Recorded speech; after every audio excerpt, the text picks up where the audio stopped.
A série Adolescência da Netflix levanta muitos debates importantes e eu tô aqui para falar do ponto central dessa série, que é o masculinismo e como ele se manifesta a partir de teorias como os incels e red pills. No vídeo anterior eu falei um pouco sobre os vetores de captura dos jovens que acabam se radicalizando e cometendo ataques às mulheres, ataques às escolas e a minorias. Neste vídeo eu vou falar um pouco sobre o centro do problema, portanto, que é a construção do masculino, ou do imaginário de masculino, que leva à captura desses jovens e à misoginia. O masculinismo é um sistema de crenças que colocam num tom bastante conspiratório a dominação das mulheres sobre os homens, um sistema invertido do real, onde há a dominação masculina. O masculinismo percebe os avanços dos direitos das mulheres a partir das lutas sociais, as demandas e o aumento do acesso, ainda insuficientes, das mulheres a direitos políticos, sociais, reprodutivos, etc.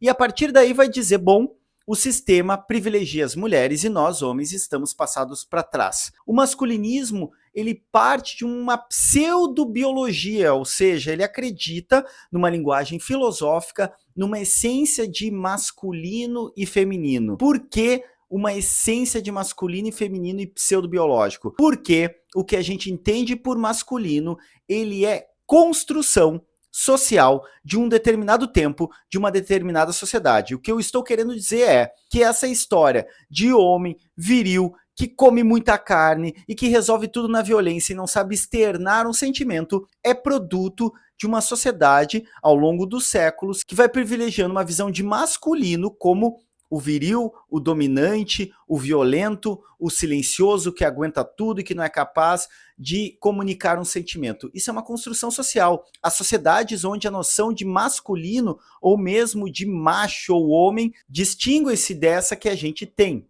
O masculinismo, então, vai pretensamente dizer que nós temos uma natureza masculina ligada à genitália do pênis e feminina ligada à vulva. E a partir daí vai dizer que há uma regra que é a 80/20. A regra do 80/20 diz que, pretensamente, biologicamente, por traços físicos e questões determinísticas da nossa natureza, ou nós homens somos alfa, esses 20% dominante, desejado sexualmente, ou somos os 80%, a maioria, os betas, aqueles que não serão capazes de ter relações com mulheres ou que terão, mas serão enganados, porque no fim das contas todas as mulheres têm uma natureza interesseira nesse imaginário e, portanto, quando ela se relaciona com beta, é só para tirar vantagem deles, porque afinal a mulher interesseira vai dar um jeito de ficar com alfa escondido enquanto tira seu dinheiro. Eu sei que parece idiota, é porque é idiota. Mas pensem no impacto disso no jovem que tem dificuldade de socializar, está descobrindo sua libido, seus desejos, está formando uma identidade, quer ser reconhecido pelos outros, não quer ser alvo de outros meninos, não quer ser motivo de chacota, quer passar uma postura de masculino dominante, porque esse é o lugar garantido pela nossa sociedade, pela nossa cultura. Uma vez que a gente performa desse modo, ou seja, age parecendo assim, nós temos um lugar garantido na nossa sociedade. O masculinismo pega essa ideia, portanto, de uma estrutura pseudocientífica, de um determinismo essencialista no sentido que não pode mudar, nasceu assim, é assim, de dominação feminina de uma sociedade deturpada, dos homens coitadinhos estão sendo oprimidos, enganados pelas mulheres, e que nós, a maioria de nós homens, somos betas, os alfas que também, ou os sigmas, que é uma espécie de alfa mineiro, ou seja, ele é tímido, ele faz escondidinho, mas ele é alfa também. Dentro do masculinismo, nós temos várias vertentes que a gente vai entender sobre o guarda-chuva da machosfera. Esse é um termo que vem dos Estados Unidos, dos anos 2000, mas lá dentro vai estar, por exemplo, os red pills, que a gente dá risada, que já meio que ficou normalizado com o Calvo do Campari, essas figuras que falam um monte de asneira, mas esse monte de asneira atinge um monte de homens e de jovens que acabam pensando, pô, ele tem razão, e acabam, em alguma medida, sendo capturados ou começando um processo de captura. Dentro da machosfera, há os incels, que é o que retrata o menino da série. Ele é um incel. Incel é um termo que aparece num blog lá no começo dos anos 90, mas se populariza nos anos 2000 por toda essa produção masculinista nas redes sociais. Incel é a contração de involuntary celibate, ou seja, o celibatário involuntário.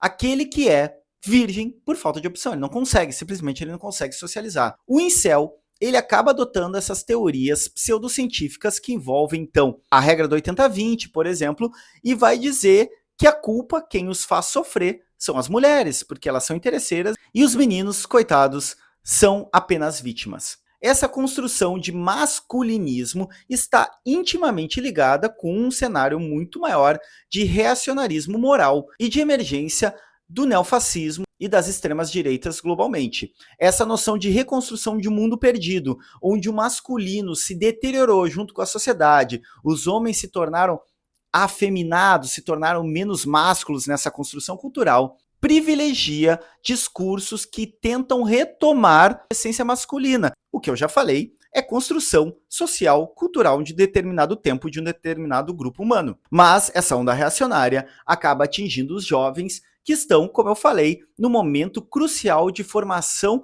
de identidade e uma situação ainda mais complicada e sensível, porque esses jovens que têm 13 anos agora passaram pela pandemia, parte tem extrema dificuldade de socializar, muitas vezes a rede de amigos não é uma rede que eles conhecem presencialmente, estão em outras cidades, então não há pertencimento físico, não há comunidade física no sentido de pertencimento de um corpo que se encontra com outros corpos, e aí a necessidade de se incluir, a dificuldade de socializar, a necessidade de produzir uma imagem sobre si, o ressentimento da incapacidade de dar vazão aos seus desejos e sua libido formam o caldo que torna propício para que jovens como o menino Jamie na série sejam radicalizados pelo masculinismo que constitui, como produto essencial, a misoginia. E o que nós podemos fazer com isso? Bom, além de denunciar, eu acredito que nós, homens, precisamos produzir masculinidades mais saudáveis. Nós precisamos produzir caminhos e mostrar que há caminhos de como ser homem numa condição mais saudável em relação a nós próprios, aos nossos sentimentos, traumas, fraquezas, potências, e que também nós podemos ser capazes de externar afetos, que nós podemos ser capazes de conversar sobre, de produzir laços afetivos, empáticos com outras pessoas. O caminho também passa pela produção de figuras e de modelos de masculinidade que são saudáveis. Para além disso, obviamente, um debate contínuo sobre a desconstrução desse mito do masculino, que é esse que é vendido pela onda reacionária pelos masculinistas. Era isso, vamos arriba!